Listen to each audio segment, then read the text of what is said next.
Hello दोस्तों, कहानियों का दौर चैनल में आपका स्वागत है। आज की कहानी है अंधविश्वास। तो चलिए कहानी शुरू करते हैं। 21वीं सदी की पढ़ी लिखी तेज तर्रार लड़की रिया आसमान में उड़ रही थी। जैसा सोच रखा था वैसा ही ससुराल पाया था। सुखी, संपन्न और सबसे महत्वपूर्ण, घर के सारे लोग पढ़े लिखे थे। रिया का मानना था कि पढ़े लिखे लोगों से तालमेल बिठाना सहज हो जाता है, मानसिक तनाव नहीं होता और ज़िंदगी आसान बन जाती है। ससुर जी नामी वकील हैं, सासू जी ने एमकॉम किया है और बहुत बड़ी समाज सेविका हैं। देवर एमसीए की पढ़ाई कर रहे हैं और ननंद फैशन डिज़ाइनर हैं और पति आरव ने एमबीए किया हुआ है और बहुत बड़ी कंपनी में मैनेजर हैं। सगाई और शादी के बीच ज़्यादा समय नहीं था तो रिया ने ससुराल देखा नहीं था। बस वीडियो कॉल पर आरव ने घर दिखाया था। बढ़िया शानदार बंगलो था। सगाई के बाद 2 महीने में ही शादी हो गई तो ससुराल वालों से ज़्यादा जान पहचान का मौका नहीं मिला। पर रिया को लगा मेरा स्वभाव सरल और हंसमुख है तो सबको चुटकी में अपना बना लूँगी, समझ लूँगी और घुल मिल जाऊँगी। ससुराल के सारे सदस्य पढ़े लिखे समझदार हैं तो दिक्कत नहीं होगी।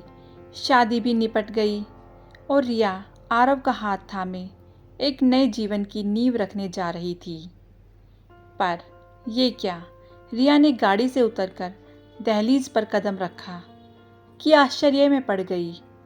घर के गेट पर एक काला पुतला लटक रहा था, दूसरी ओर नींबू मिर्ची और बीच में लोहे की यू आकार की कोई चीज़ लगी हुई थी। रिया को अजीब लगा, पढ़े लिखे समझदार लोग भी ऐसी चीज़ को मानते हैं ये जानकर, पर चुप रही। अभी तो पहला कदम रखा था ससुराल में तो सवाल जवाब करना उचित नहीं समझा। सारी रस्में खत्म करके घर में पहुंची तो रिया को और झटका लगा। घर में तरह तरह की वस्तु और चीज़ें रखी हैं। देखकर अजीब लगा। छोटा कछुआ, कहीं बाम्बू तो कहीं पिरामिड, और तो सब ठीक। पर आते ही रिया की सासू जी ने आरव और रिया की नींबू नमक और लाल मिर्च से नज़र उतारकर उसकी ननंद को बोला कि जाकर 4 रास्ते पर फेंक कर आ। रिया को धक्का लगा। मन में बिठा रखी थी जो पढ़े लिखे लोगों की परिभाषा ध्वस्त हो गई।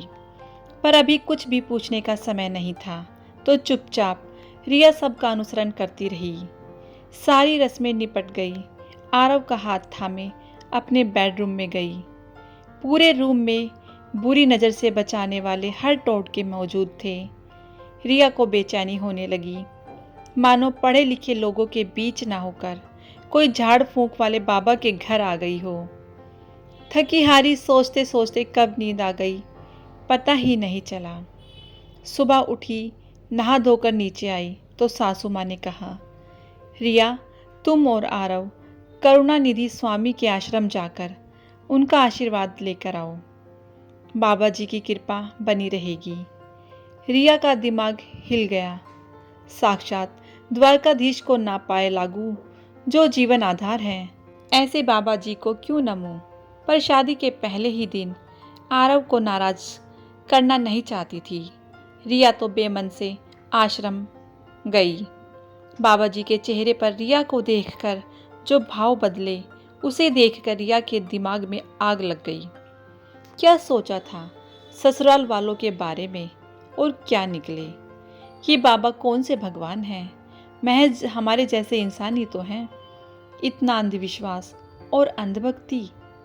आहिस्ता आहिस्ता रिया ससुराल वालों के साथ एडजस्ट करने की पूरी कोशिश कर रही थी।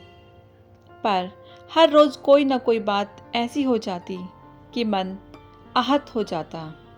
धीरे धीरे करते शादी को 1 साल हो गया। 1 डेढ़ महीने से रिया की तबीयत ठीक नहीं रहती। उल्टियाँ और जी मचलाना। रिपोर्ट करवाने पर पता चला माँ बनने वाली है। आज घर में कितनी खुशी का माहौल था। रिया की प्रेगनेंसी की रिपोर्ट पॉजिटिव आई थी। रिया की सास ने आरव को बताया कि बाबा जी कुछ मंत्र बोलकर भभूत देते हैं। उस भभूत को खाने से बेटा पैदा होता है। पहले तो आरव भड़का कि ये सब अंधविश्वास है, मैं नहीं मानता। पर माँ के रोज रोज के दबाव ने और कुछ बेटे की चाह की भीतरी लालसा ने उकसाया। रिया, मेहरबानी करके मान जाओ ना, माँ का दिल रख लो। सुनो, मुझे बेटे की चाह नहीं, बस माँ की खुशी के लिए चलते हैं ना बाबा के पास। सिर्फ कुछ भभूत ही तो खानी है। अगर इतनी सी बात से बेटे का मुंह देखने को मिलता है तो क्या बुराई है। रिया गुस्से से कांप उठी। आरव, बीज को बोए 1.5 महीना हो गया, जो बोया है वही उगेगा। क्या खेतों में ज्वार बोने के बाद किसी भभूत के छिड़काव से गेहूं उगते हैं? पढ़े लिखे होकर बच्चों जैसी बातें मत करो।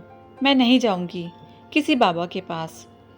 पर इस बात को लेकर घर में हो रहे झगड़े और तनाव के आगे रिया को झुकना पड़ा।